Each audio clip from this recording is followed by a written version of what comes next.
Umabot ng lampas tao ang baha sa ilang bahagi ng Parañaque City dahil po sa walang tigil na ulan. Kamusta natin sitwasyon doon? Ngayong araw, live mula sa Parañaque, nasa frontline ng balitang yan si Ian Suyu. Ian, kamusta ang sitwasyon diyan ngayon?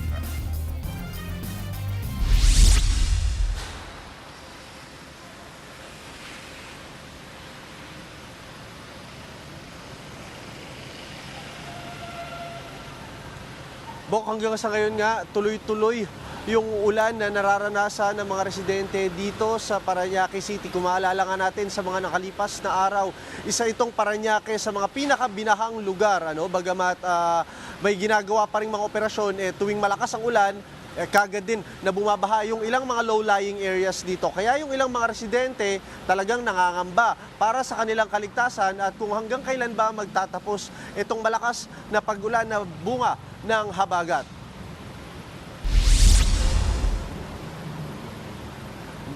Ganito nga ang naging sitwasyon sa mga nakalipas na araw, kabilang na sa barangay San Isidro sa Parañaque, kung saan tulong-tulong ang mga residente ng Purok 3 sa pag-rescue sa kanilang mga kapitbahay. Lampas tao na raw ang baha sa lugar mula nang umapaw ang tubig sa creek.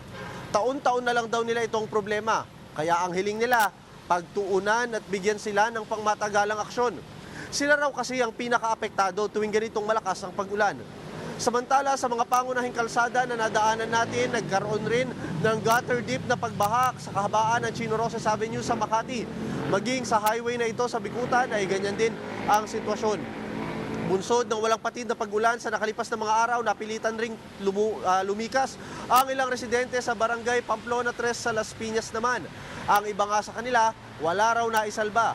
Hindi bababa sa 100 pamilya na may katumbas na 500 individuals o katao ang apektado bunga ng pagbaha na yan sa Pamplona 3. At malapit raw kasi yung kanilang mga tinutuluyang lugar sa ilog sa may Las Piñas, kaya kagad daw silang naapektuhan ng pagbaha. Sa ngayon nga po, kung mapapansin nyo sa aking likuran, tuloy-tuloy pa rin yung pag-ulan. Dito tayo ngayon nakapwesto sa may Parañaque Sukat Road, kung saan, itong likuran ko nga, merong establishmento dyan, isang kilalang mall na binaha.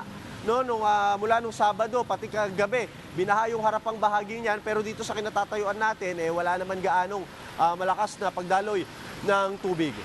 At nauna na rin nag-anunsyo ang pamahalaang lungsod ng Parañaque na wala pong pasok on all levels, mapa-pribado o pampublikong paaralan man yan.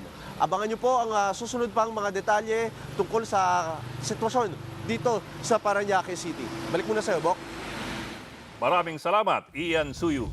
Naabala na naman ang mga motorista sa muling pagbaha sa ilang kalsada sa Parañaque City ngayong umaga. At live po mula sa Parañaque, nasa frontline ng balitang yan, Ian Suyu. Ian, kamusta ang sitwasyon dyan ngayon?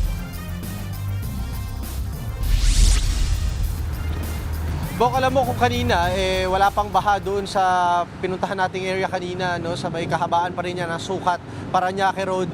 Ilang kilometro lamang yung inusog natin, isang ulan lamang ang nangyari at ganito na kagad yung naging resulta.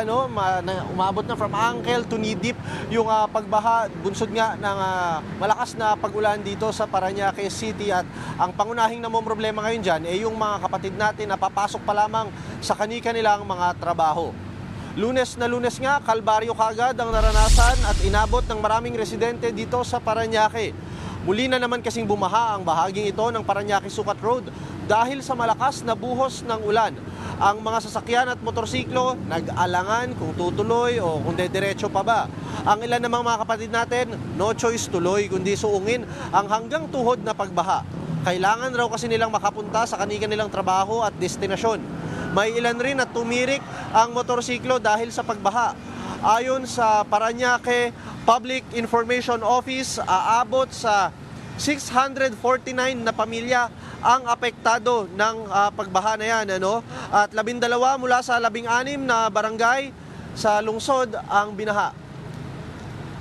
Bok, ayon nga sa PIO rin, kanina sa isang panayam sinabi nila na may 4 pa na evacuation centers ang bukas sa kabuuan ng lungsod, pero out of nagsimula sila yan actually 15 evacuation centers all over the weekend. Pero dahil yung ibang mga residente daw ay umuwi na nung mabalitaan nila na humupa yung pagbaha sa kanilang mga tinutuluyan o kanilang mga lugar, nagsiuwian na rin sila, nagsara na rin yung mga evacuation center na iba. No?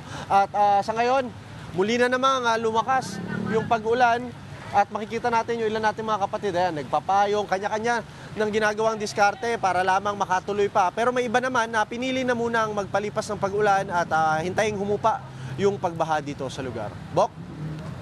Maraming salamat, Ian Suyu. Mga kapatid, Dimples Romana po, maging maalam at may pakialam sa mga napapanahong issue at headlines. Mag-follow na po at subscribe na sa social media pages ng News 5.